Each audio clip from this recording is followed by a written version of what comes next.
So how many of you have ever seen 60,000 pounds of crawfish?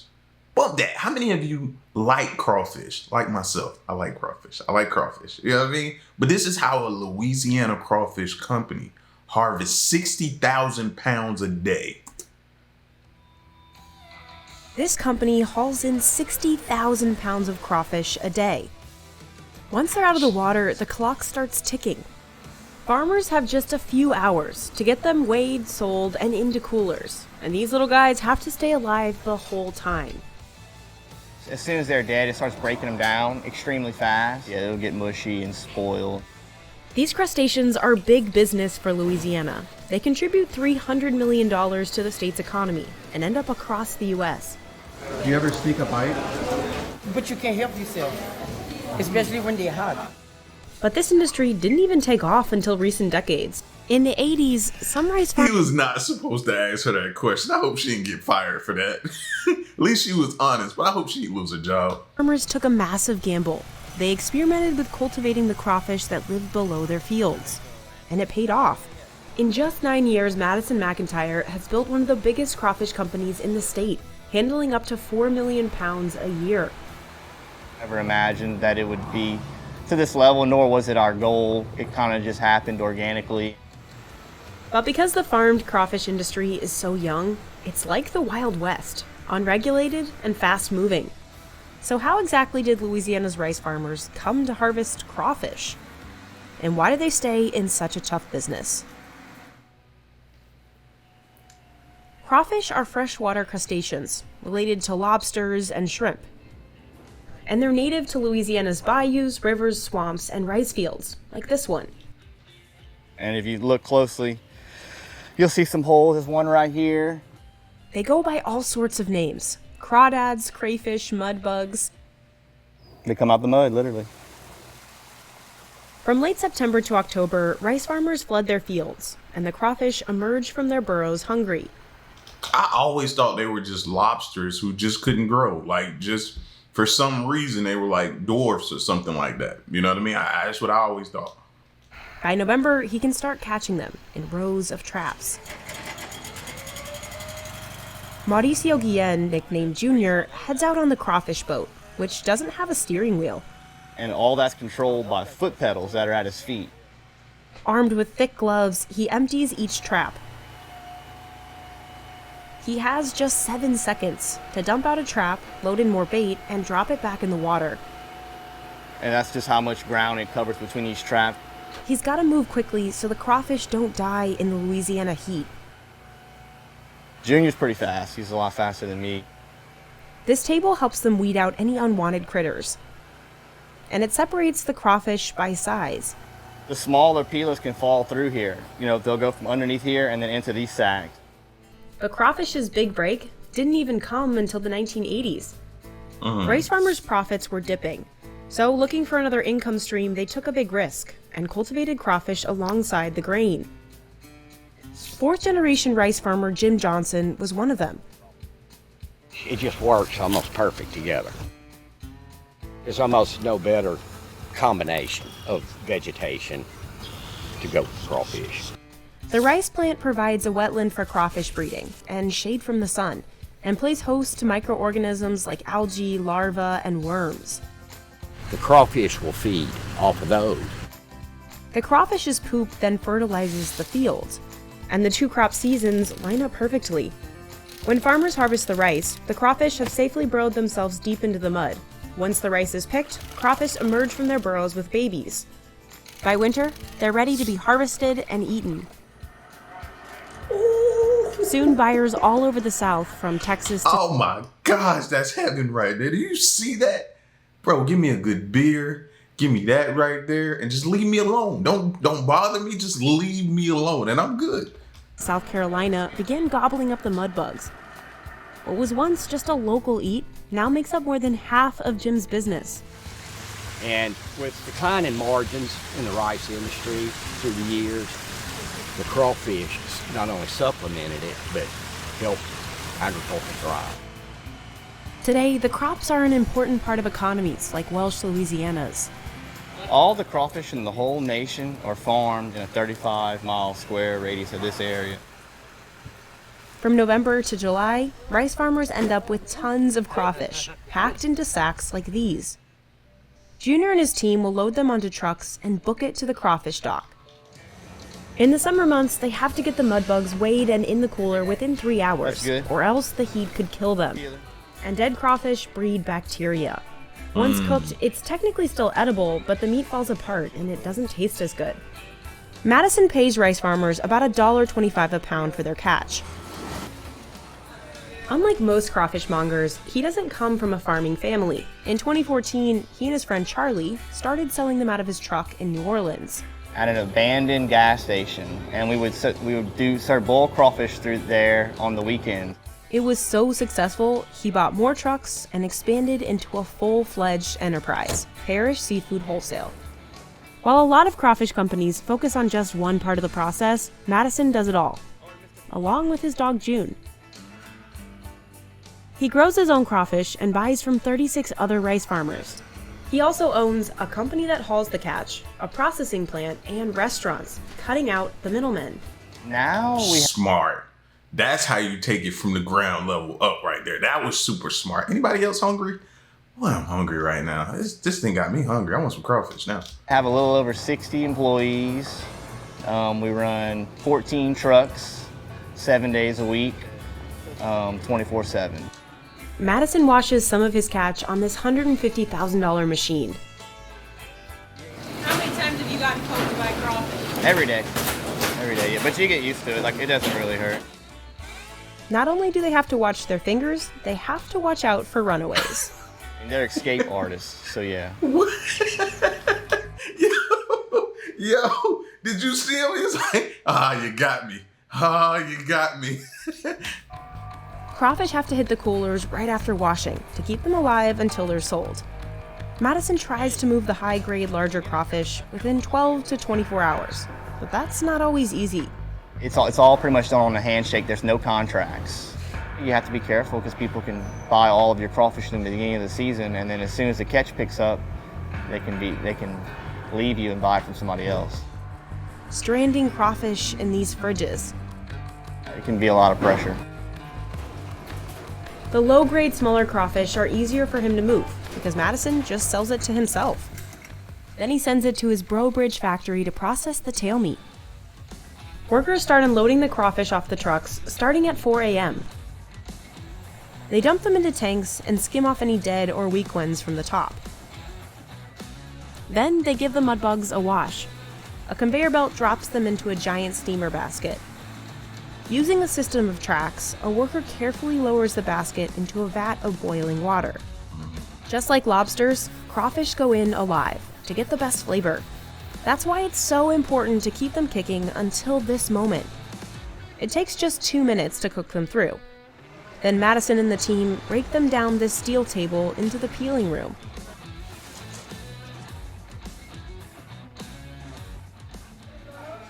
Leona Williams has been peeling here for 50 years. Learn this from mama at the age of 13. Get off of school, help our mom. Sometimes until 1 in the morning. Well, you break the head off, and then you pinch the tail. This is your meat. Peel them well to make sure that the veins are out for sure. She can peel about She 40 got that strong Louisiana accent. I love it. pounds worth a day. And you gotta be kind of fast at it. That's about the only way you could make money. They get paid $2.50 a pound. Are you the fastest one here? No, I'm not gonna say this. I have my sister right here. She's a little faster than I am. The team in the next room vacuum seals the tails into 1-pound bags. Because competition is so stiff, Madison wouldn't tell us where he sells these, but he said they end up across the U.S.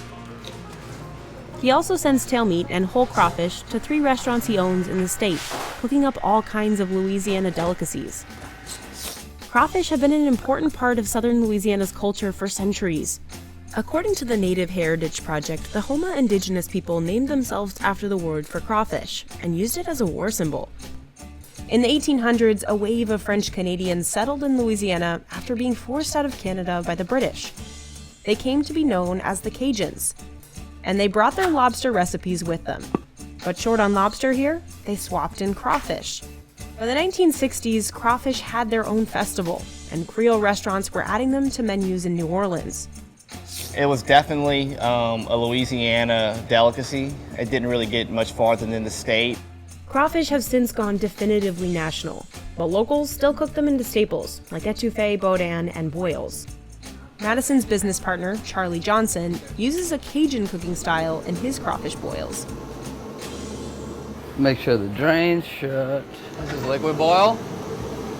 Wait. So I'm adding that to the water.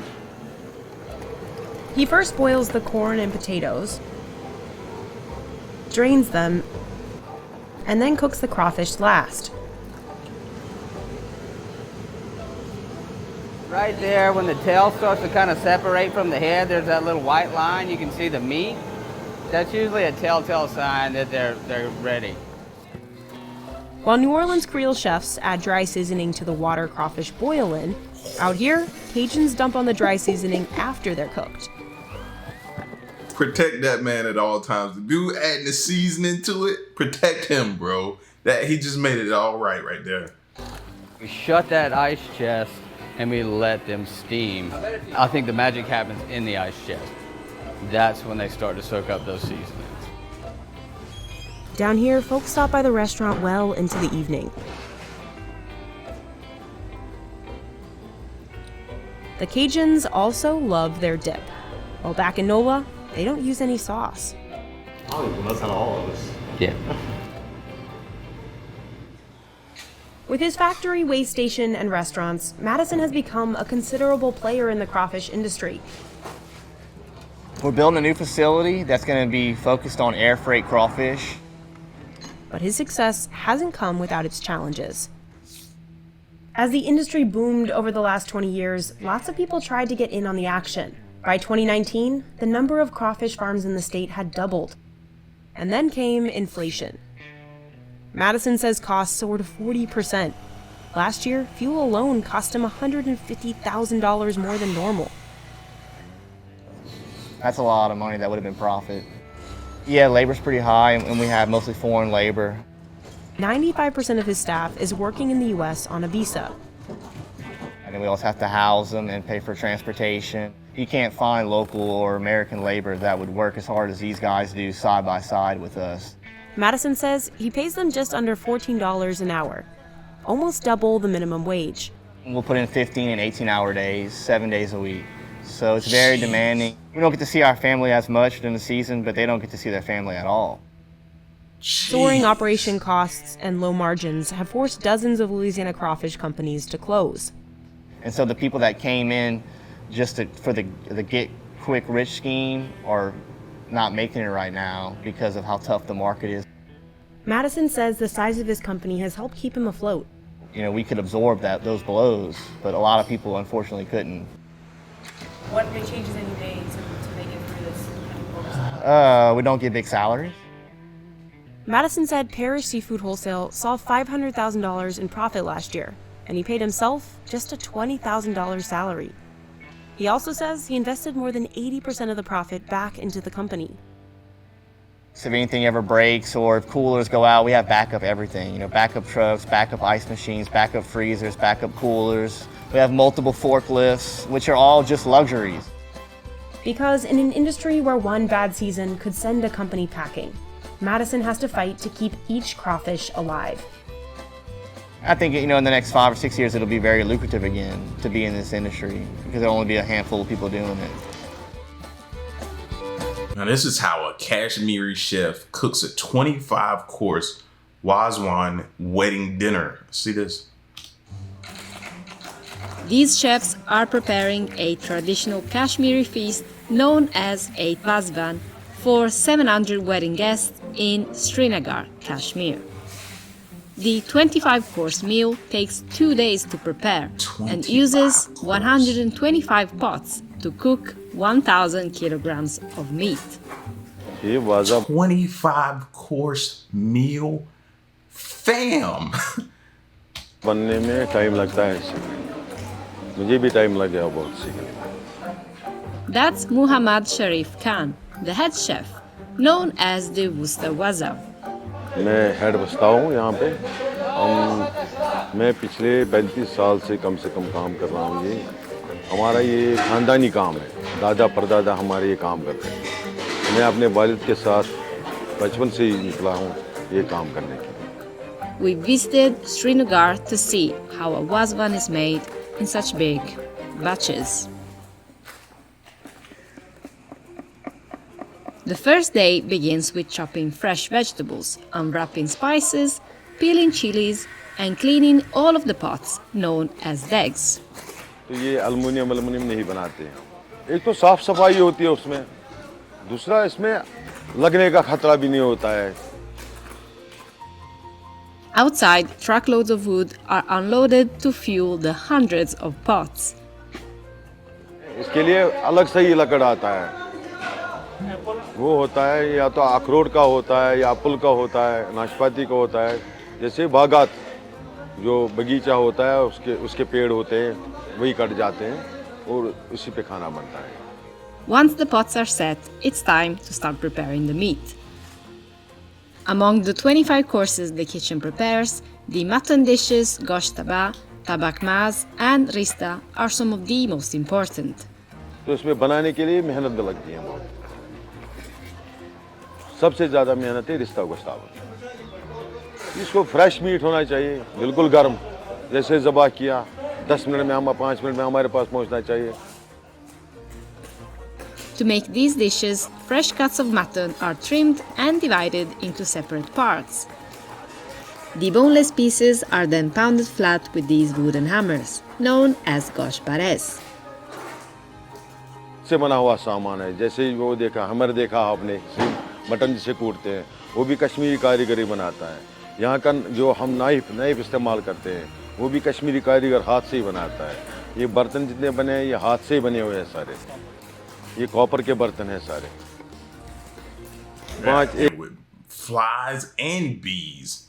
Now, I ain't gonna lie, flies a little bit is kind of a turn off for me, man. If you ever watched what happens when a fly lands on your food, that's the only reason I'm saying that is because I actually watched the video and saw what they do. Like they gotta show me how they clean it or something. You know what I mean? But एक बंदा दूसरे को देता है, दूसरे तीसरे, उसका सारा रेशा एक एक करके रेशा बाहर निकलता है सारा। फिर जो लास्ट में होता है बंदा, वो उसको थोड़ा फैट मिलाता है और मसाले मिलाता है, इलायची दाना पड़ता है, बड़ी इलायची का, वो मिकदार के हिसाब से होता है, अपने हिसाब से डालते हैं। उसमें नमक भी पड़ता है, उसमें फैट भी 5-10% फैट भी जाता है फूलने के लिए। After the fat is added, the waza at the end dips his hand in water and rolls the meat into bowls. By the end of the day, the team will prepare 700 kilograms of mutton. I ain't gonna lie, I like those pots, man. The thought of having those type of pots that don't stick and stuff like that, I like that. But at the same time, I can imagine with over 100 and something pots there, I know it gotta be hot in there. The last dish to be served at the wazwan is gosh taba. And होते हैं गुश्ताबा। गुश्ताबा का इंतजार करते हैं लोग last में। गुश्ताबा यानी गुश्ताबा के बगैर वाज़वान कंप्लीट नहीं है। To make it, waza cook the mutton meatballs in a curd gravy known as yakni. They pour the curd into a pot with a bit of water and let it boil before adding fennel, cardamom, clove, ginger paste, garlic paste, and mint powder. After an hour of cooking, the meatballs, mutton stock, desi ghee, and fried shallot paste are added into the gravy. Because it's a curd-based gravy, it needs to be constantly stirred, so it doesn't burn or curdle. एकदम हाँ हाथ से हम देखते हैं वो बिल्कुल नरम होना चाहिए, फिर वो खाने के लायक हो जाता है। The gosh taba takes about 3 hours to cook and is finished with a topping of more curd.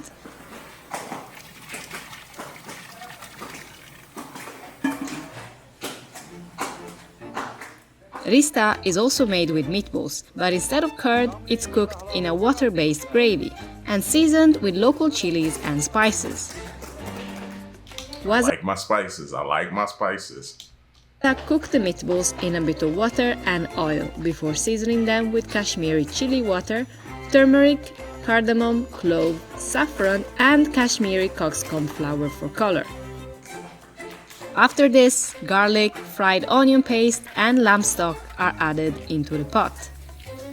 Similar to goshtaba, rista takes about 3 hours to cook.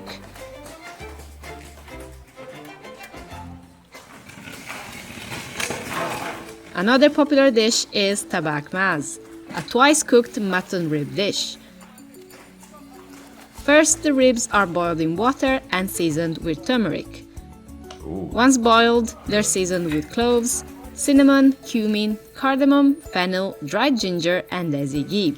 I ain't gonna lie, that sounds good right there. Starting with the turmeric and then the rest of the season they add to it, that sounds pretty good. Once the ribs are cooked, they're taken out, chopped into smaller pieces, and then braised in ghee to give them a brown and crispy crust. Okay. When all of the food is ready, guests are seated in groups of 4 and wash their hands in a basin called the tash tenari. The meal is always served on large copper plates known as taramis. Every tarami is loaded with rice and carefully topped with mounds of meat in a specific order. तरामी बनाने में उस्ताद होना चाहिए खुद कि उसको पता है मुझे कहाँ पे क्या लगाना है सीख कबाब जैसे उसमें 5-6 आइटम लग गए ऊपर तो होशियारी से देना पड़ता है कि कोई आइटम अगर दूसरी कारीगर कोई भूल जाएगा तो उस्ताद वहाँ पे खड़ा रहता है वो याद दिलाता है ये आइटम लगाया इसमें पूरे आइटम हो गए कि नहीं. Wow, that looked good, bro. I'd be 400 pounds eating that all the time. And then I couldn't be back there cooking because I like to taste while I'm cooking, you know, sample as I call it so I can get away with it. Oh man, I'd have been no good, bro. I'd have been so lazy. Over the weekend, the wazwan is served 4 times.